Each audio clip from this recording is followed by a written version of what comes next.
에스겔 25장부터는 이스라엘 주변 국가들의 심판을 이야기합니다. 이 심판의 이야기가 이제 32장까지 가게 되는데요. 그동안은 쭉 이스라엘의 문제점을 지적하고 그들을 경고하는 메시지를 했는데요. 이제는 그 주변 국가들에 대한 나라를 이제 어제 몇 나라를 이야기했습니다.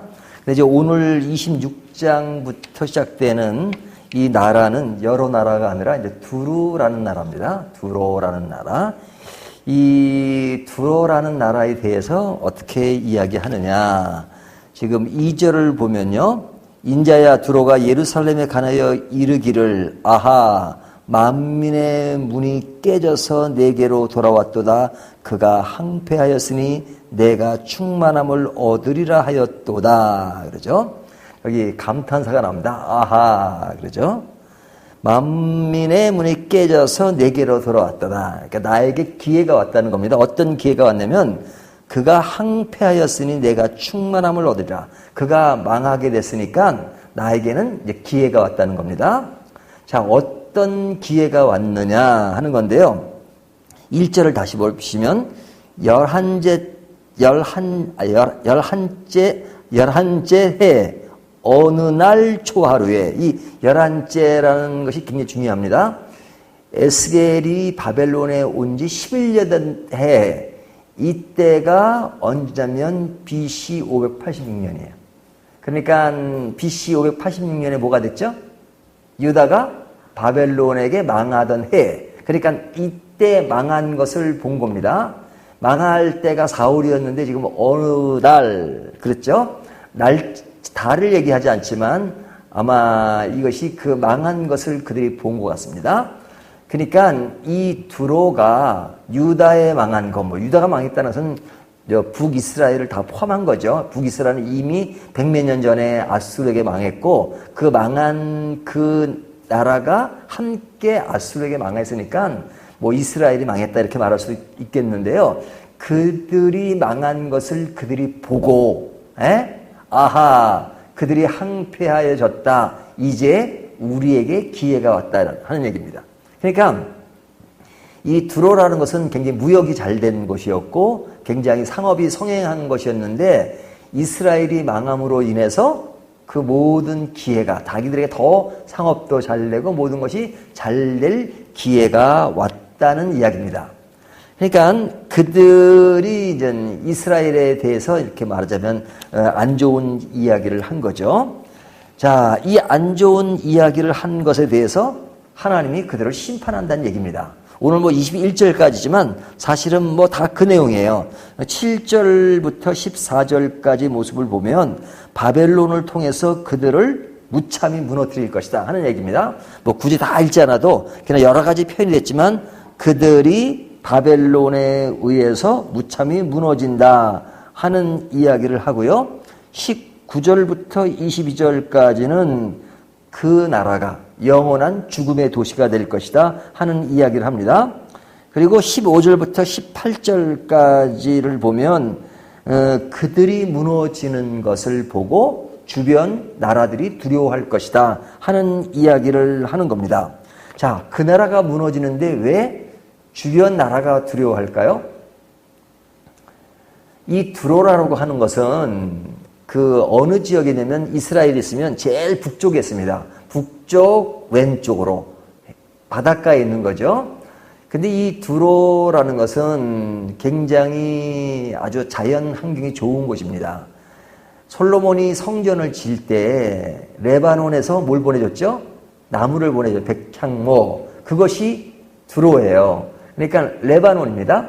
레바논인데 그곳에서 이렇게 그 아주 공기도 좋고 하니까 나무도 잘 됐던 것 같아요. 그러니까 백향목도 보내주고 굉장히 그 솔로몬 때 유대적인 관계를 맺었던 나라입니다.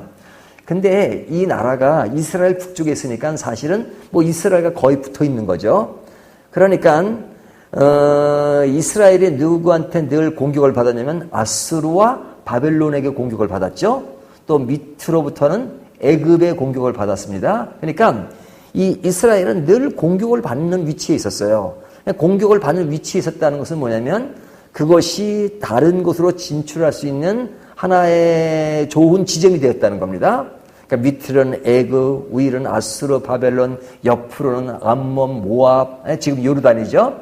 그러니까 그 중간에 끼어가지고 이제 왼쪽으로는 지중해가 있고, 그러니까 이스라엘이 있는데 그 우쪽에 있는 그 두로를 항상 거치게 돼 있죠. 예를 들면 아수르와 바벨론이 오면 먼저 어디를 먼저 잡아먹어야 되겠습니까?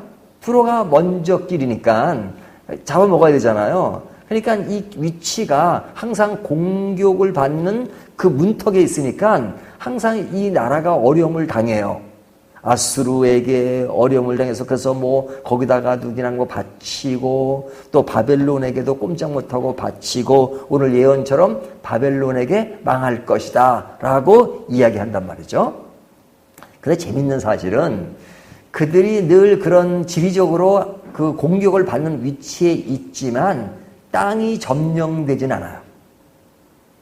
그러니까 그들이 공격을 받고 힘이 약하니까 조그마한 조그마한 나라라고 할 수도 조그마한 도시도 안 돼요. 아주 작아요.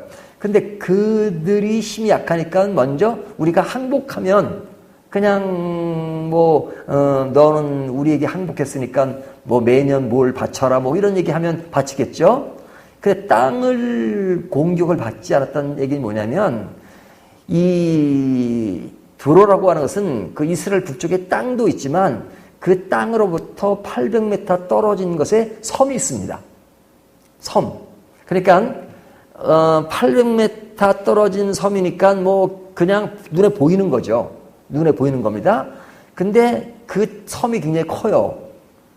그 나라만해요. 지금 있는 그러니까 공격이 오면 어떡합니까? 그 나라 백성이 다 섬으로 옮기면 됩니다. 근데 그 섬은 그 요새를 만들어가지고 완전 성벽을 다 쌌어요. 섬을 다 싸기 때문에 함부로 들어올 수 없어요. 그러니까 그 섬을 공격하려면 배를 타고 들어와야 되잖아.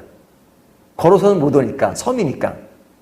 800m면 거리상 먼 건 아니지만, 결코 군사력을 동원해가지고 그 무리로 올 수 있는 거리가 아니란 말이죠.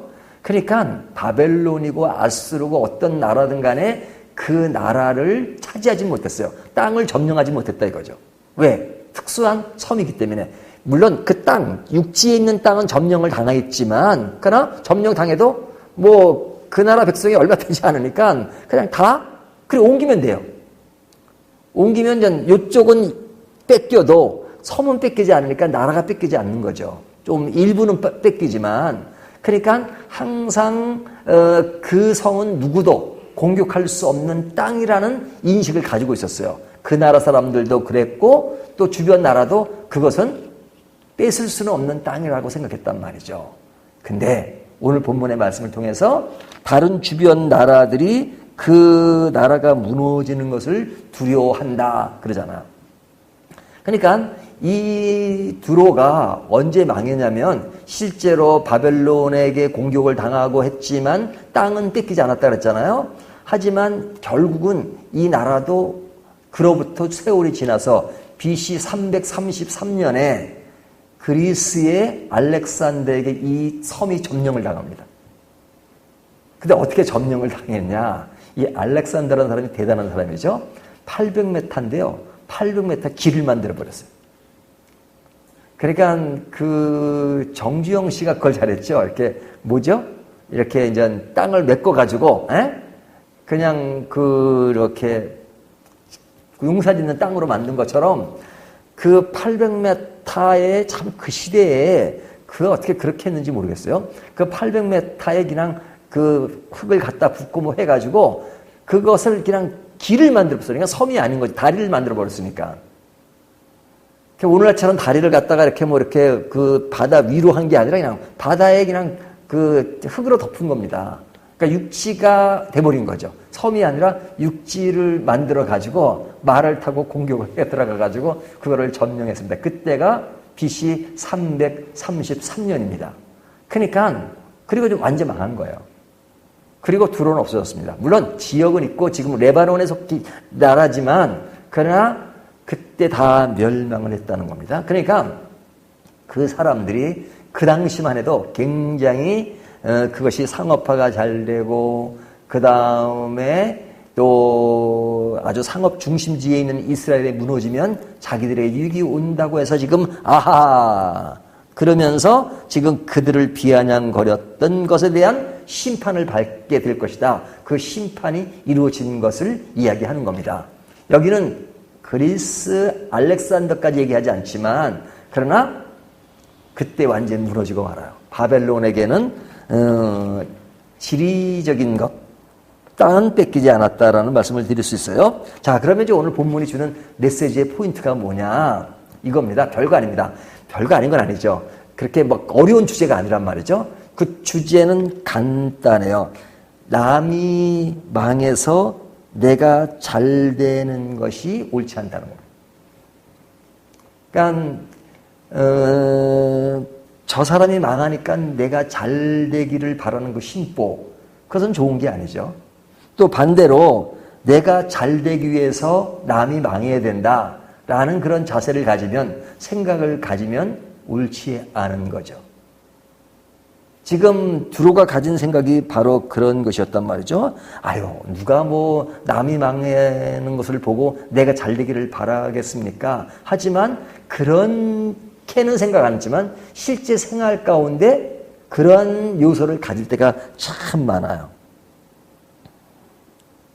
우리가 어떤 공동체 안에서 그 공동체가 잘 되고, 뭐 예를 들면 나라의 백성으로서 이 나라가 잘 돼야 된다 생각하는 것이 바른 자세잖아요. 나라가 어떻게 되든 나만 잘 되면 된다. 뭐 그러면 그 생각이랑 똑같은 것이죠.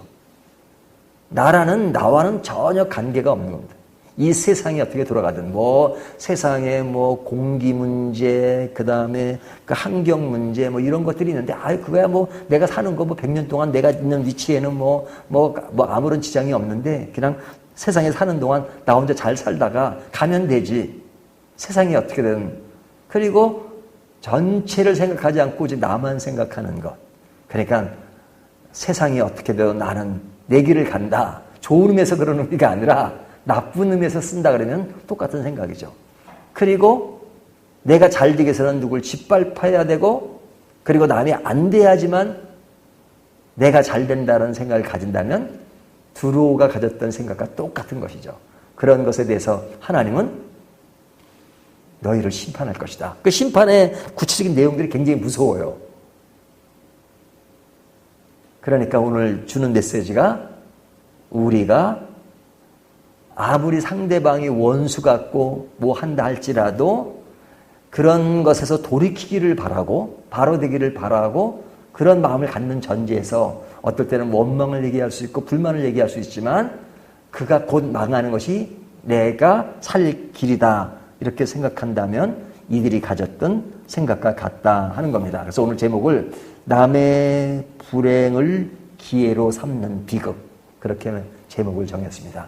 오늘 이 말씀을 가지고 우리가 보다 좀 더 그런 너그러운 마음을 가지고 정의를 분명히 하고 또 잘못된 것은 잘못됐다고 말해야 되고, 하지만 꼭 남이 무너지면 내가 된다는 그러한 논리로 내 인생을 살아가는 것이 아니라 그런 시대적 흐름 속에서도 정말로 원수를 사랑하듯이 그런 자세를 갖는 것이 중요하다 하는 것을 오늘 본문이 교훈하고 있습니다. 이 말씀 따라서 우리의 삶이 보다 넉넉해지시기를 주님의 이름으로 축원합니다.